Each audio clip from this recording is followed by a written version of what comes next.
Olá, meu querido irmão em Cristo, aqui é o pastor Ricardo, mais uma vez com o nosso devocional do dia. Lembrando ao amado irmão que temos considerado um estudo sobre as parábolas, né?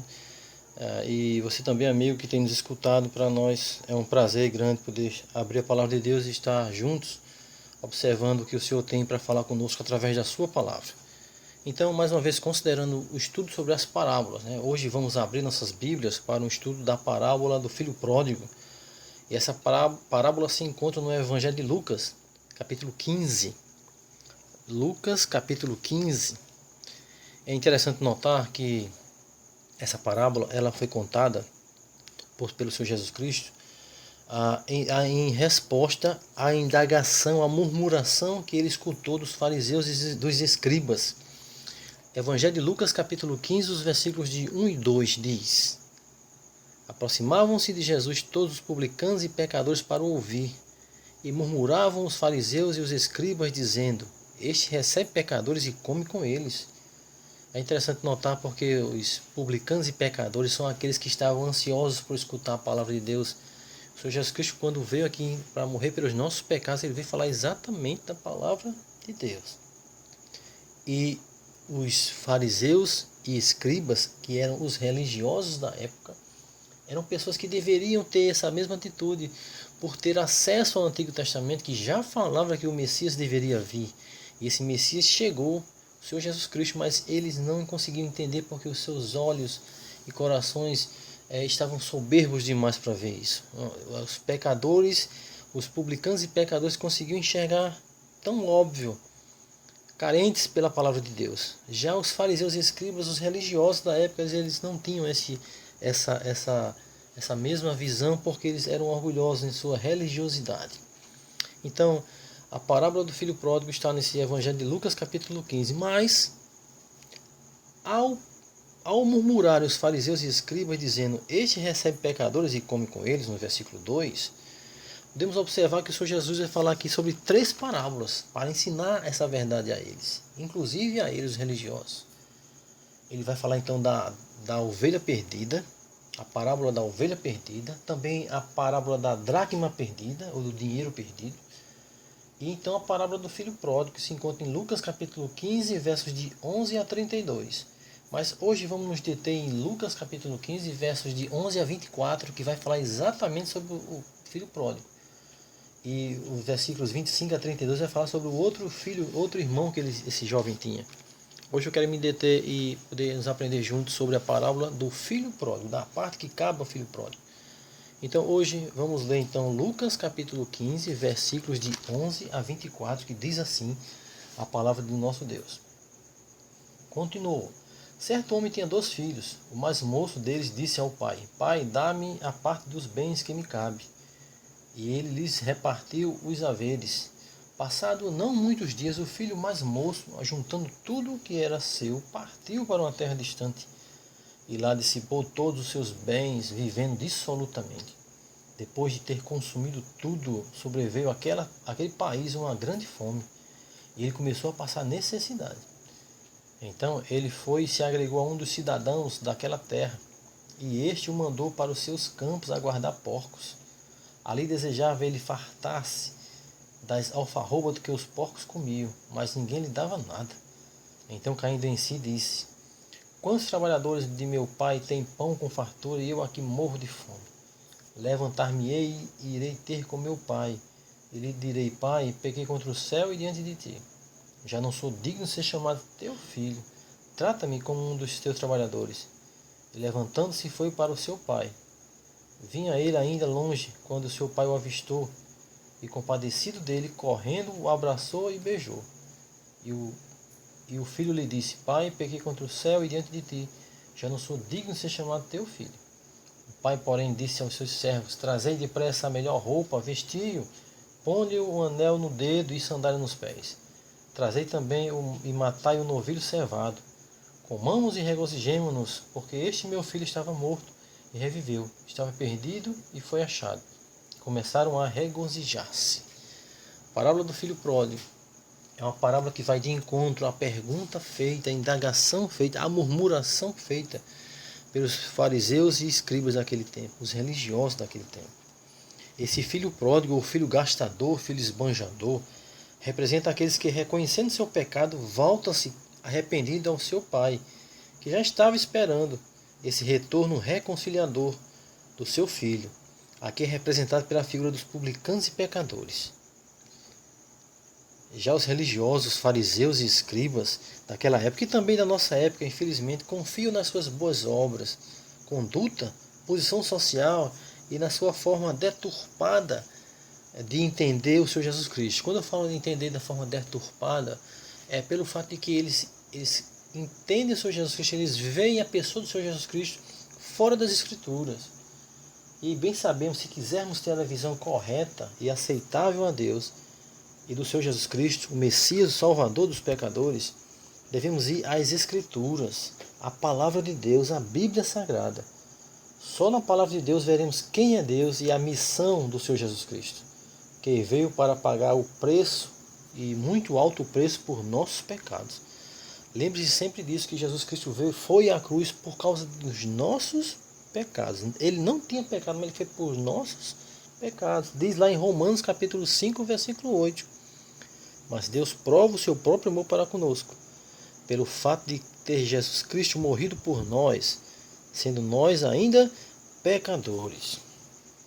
Esses religiosos, apesar de até ter acesso às Escrituras, eles tinham até, naquele momento, eles tinham até o Antigo Testamento, eles não tinham um coração arrependido. Eles liam as Escrituras apenas pelo intelecto, mas o ensinamento da Palavra de Deus naquele tempo, eles tinham acesso, mas não tinha descido ao seu coração. Eles eram frios. Infelizmente, assim eles vão criticar o Senhor Jesus, porque exatamente estava falando com pessoas mais simples, mais humildes. Ele come com pecadores, ele recebe pecadores e come com eles. Interessante notar que o Senhor Jesus Cristo não veio aos religiosos, mas para resgatar aqueles que arrependidos se voltam para ele. Pode notar comigo no Evangelho ainda de Lucas, capítulo 5 agora. Evangelho de Lucas, capítulo 5, o versículo 29 a 32, que diz: Então ofereceu Levi um grande banquete em sua casa, e numerosos publicanos e outros estavam com eles à mesa. Os fariseus e os escribas, mais uma vez, murmuravam contra os discípulos de Jesus, perguntando: Por que comeis e bebeis com os publicanos e pecadores? Respondeu-lhe Jesus: Os sãos não precisam de médico, e sim os doentes. Não vim chamar justos, e sim pecadores ao arrependimento. Pode notar comigo aqui, meu irmão, meu amigo, que o Senhor Jesus Cristo está dizendo: os sãos não precisam de médico, e sim doentes. Eu não vim chamar justos, e sim pecadores ao arrependimento. Aqueles religiosos, mais uma vez, os publicanos e pecadores, censuram até agora os próprios discípulos de Cristo, porque Levi aqui é Mateus, que o Senhor Jesus Cristo chama ele então para o ministério, e Levi, o Mateus, segue e dá uma festa na casa dele. Mas é interessante notar que o Senhor Jesus fala que os sãos não precisam de médico, e sim os doentes. Os sãos aqui são os religiosos, aquelas pessoas que se autodenominam justas. Por isso que ele diz: eu não vim chamar justos, e sim pecadores ao arrependimento. O Senhor Jesus Cristo, não estou dizendo que para ser um discípulo de Cristo tem que ser pobre, ou tem que ser um excluído da sociedade. Não. Todos nós podemos ser discípulos de Cristo, mas temos que entender que tem que haver um arrependimento. Por isso, então, essa história é contada do filho pródigo. Esse filho aqui representa a todos aqueles que, em arrependimento, se voltam para o Pai, reconhecem os seus erros. E mais uma vez aqui, aqueles religiosos, então, eles pecam, mais uma vez, não pelo fato de que eles não conheciam Jesus, eles tinham o Antigo Testamento em mãos, mas pelo fato de que eles entendiam Jesus Cristo da maneira errada. Infelizmente, a religiosidade não salva ninguém, não perdoa pecados de ninguém. Quem perdoa pecados é o Senhor Jesus Cristo, quando nós, com o coração em arrependimento e fé, entregamos nossa vida a Ele.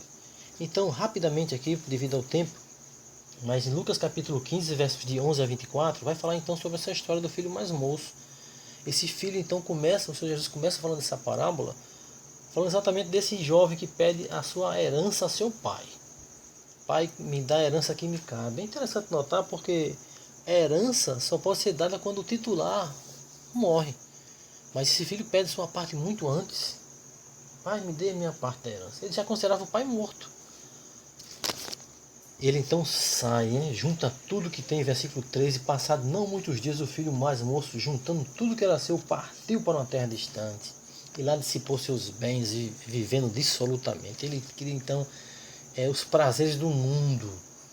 O mundo estava no seu coração. Ele tinha tudo em casa, mas resolveu se aproveitar do mundo para os seus prazeres. Mas interessante que tudo que vem fácil, vai fácil. O dinheiro acaba. Depois, versículo 14 diz: depois que ter consumido tudo, sobreveio uma grande fome naquela cidade onde ele estava. É interessante notar porque uma atitude insensata leva a consequências insensatas. Tudo que nós fazemos temos consequências disso. E quando temos consequências erradas é porque nós pecamos. Esse jovem pede uma coisa que era sua, mas não naquele momento, e gasta tudo. Então acaba-se tudo também. E por acabar ainda vem mais uma fome naquela cidade. E aquele jovem então começa a padecer. E o que é que ele faz? Ele então quer logo se agregar, vai atrás de seus colegas, né, quando ele tinha dinheiro. Só que a única coisa que ele arrumou foi um emprego de guardador de porcos. E é interessante notar que o Senhor Jesus está falando para fariseus e escribas da época. E o porco é um animal imundo para Israel, para o povo judeu. O Senhor Jesus Cristo quer mostrar que não existe, em relação a pecados e atitudes más, não existe classe. Existe coração sujo pelo pecado. Então aquele jovem que tinha tudo, de repente ele passa a ter fome. E dessa fome ele vai engordar porcos. Isso é mostrando para os fariseus e escribas, os religiosos da época: vocês precisam limpar o seu coração.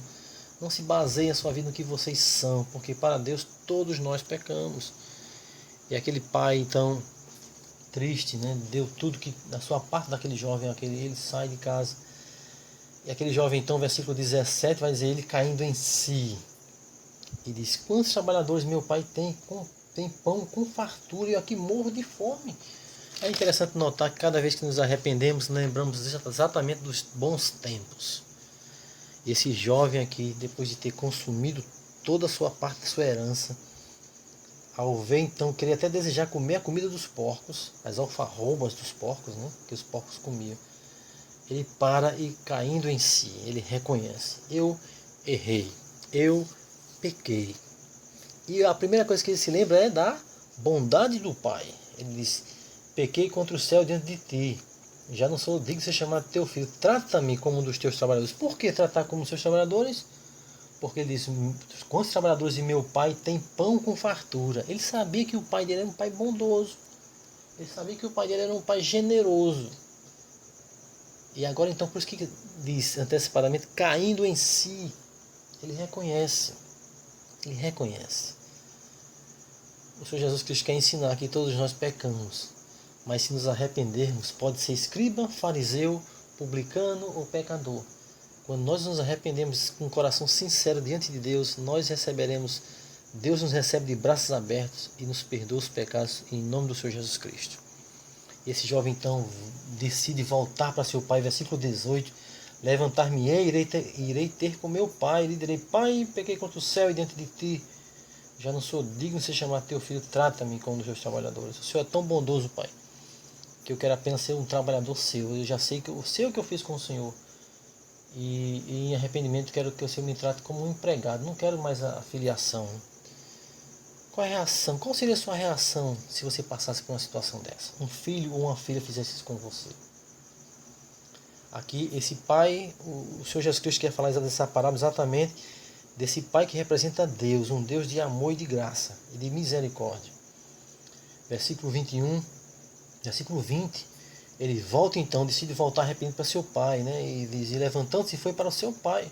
Vinha ele ainda longe, quando seu pai o avistou e, compadecido dele, correu, o abraçou e beijou. O pai já esperava por ele, mas o pai não esperava por ele em casa, esperava ele já lá na ponta da descida da ladeira, né, da sua fazenda. Porque o pai viu ele primeiro. Vinha ele ainda de longe, quando seu pai o avistou e, compadecido, saiu correndo para abraçar aquele filho. Que grande amor, que grande amor. Que graça e misericórdia tão abundantes. Esse pai, ele esquece, ele sabe que aquele filho está necessitado de perdão, necessidade de reconciliação. Ele viu aquele filho voltar. Aquele filho sai dando uma quantidade considerável de dinheiro no bolso, mas volta sujo, magro e arrependido. O que o pai fez? Corre, eu vou abraçar o meu filho. Porque na lei, na própria jurisdição do Oriente Médio, a própria lei do Oriente Médio, e mais ainda do judeu, do judaísmo, está até em Deuteronômio, que na atitude que esse filho tomou, o pai podia mandá-lo apedrejá-lo, porque ele desonrou seu pai, desonrou sua família. Mas o que o pai faz? O pai, versículo 22, o pai, porém, disse aos seus servos: trazei depressa a melhor roupa, vestir, põe um anel no dedo e sandália nos pés. Trazei também um boi, um novilho cevado, matai e vamos comemorar. Ah, que pai! Esse pai representa Deus. Todo aquele que se arrepende, Deus o recebe. Mas Deus quer ver essa atitude no seu coração, expressada pelo seu ato, num ato diante dele, em palavras. Pai, estou arrependido, perdoa-me. Foi isso que aquele filho fez. E o pai, então, alegre o recebe.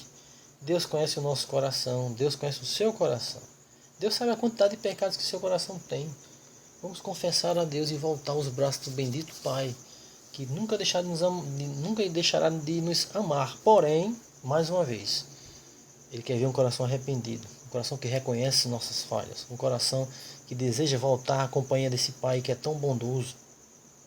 E o Pai então manda trazer uma roupa, veste assim, rapaz, esse rapaz está sujo, veste uma roupa limpa, uma roupa especial, essa melhor roupa, era uma roupa para as festas especiais. O anel no dedo era um anel de autoridade, era quem tinha um anel no dedo. Inclusive os anéis era servido de carimbo nas cartas, né? Tem um símbolo da família naquele anel. Então aquele filho estava voltando a ter autoridade dentro da casa. Sandália nos pés. Só os escravos andavam sem sandálias. O pai manda calçar aquele filho com uma sandália. Ele é meu filho. Ele voltou arrependido. E por final manda matar o novilho cevado. Aquele boi, né, que estava guardado especialmente para uma hora especial, um momento especial. Esse momento especial, porque esse filho voltou arrependido. Então, uma grande festa, grande festa. Versículo 23, trazei também, matai o novilho cevado, comamos e regozijemo-nos. Esse pai estava muito alegre. Mas é interessante notar que versículo 24, Lucas capítulo 15, versículo 24. Porque o pai disse: porque este meu filho estava morto e reviveu, estava perdido e foi achado. E começaram a regozijar-se ou alegrar-se. Uma coisa interessante que podemos observar aqui, meus irmãos e amigos, nesse versículo 24, é que o pai não nega a condição do filho. Esse filho estava morto e perdido. Morto e reviveu, e perdido e foi achado. Deus, Ele é um Deus de justiça. Deus nos perdoa quando nos arrependemos. Mas Ele quer deixar bem claro que agora temos uma nova condição diante dEle, uma nova oportunidade dada a Ele, por Ele, a nós. Mas devemos reconhecer quem nós somos. Esse filho estava perdido. Perdido no mundo. Ele estava morto. Era um filho que estava morto de seus pecados. E o mundo o tragou. Mas ele estava perdido e foi achado. Esse era o motivo da alegria. Então, meu amigo, meu irmão, querido irmão em Cristo, e você que tem nos escutado, considere isso. Aprendamos como o pecado cega o nosso entendimento dos verdadeiros valores da preciosa relação que devemos ter com Deus. Devemos urgentemente nos arrepender e confessar a Deus nossas falhas e a nossa ignorância espiritual. Graças a Deus que todos aqueles que se chegam a Ele arrependidos, Deus nunca abandona, porque Deus em Jesus Cristo nos perdoa e nos reconcilia com Ele. Louvado seja o nome do Senhor. E para encerrar, mais uma vez eu gostaria de ler 1 Timóteo capítulo 2, versículo 5. 1 Timóteo 2, 5. Porquanto há um só Deus e um só mediador entre Deus e os homens, Cristo Jesus, homem. O Senhor Jesus Cristo é o mediador. Se você quer receber o perdão de Deus, desse Pai maravilhoso, que se compadece de todo aquele coração arrependido, se chega a Deus mediante Jesus Cristo. Deus nos abençoe e nos guarde e que nós possamos aprender que Deus recebe com certeza todo aquele que se arrepende dos seus pecados e se entrega a Ele por meio do seu Filho, nosso Senhor e Salvador Jesus Cristo. Deus nos abençoe e até a próxima.